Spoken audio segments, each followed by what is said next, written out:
Nagy örömünkre szolgál, hogy az idei Iparnapja és Magtech szakvásáron kiállítóként részt vehetünk.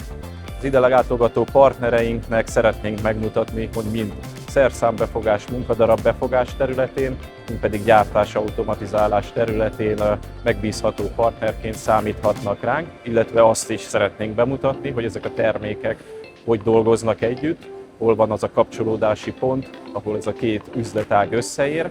Gyártás-automatizálás területén kihoztuk a Robot Plus programhoz kapcsolódó új eszközeinket, mivel azt tapasztaltuk az iparban, hogy az egyre igényesebb robotos megoldásokra szükség van, így szerszámcserélekre, robotos kiegyenlítő egységekre és erőmérő egységekre szükség van.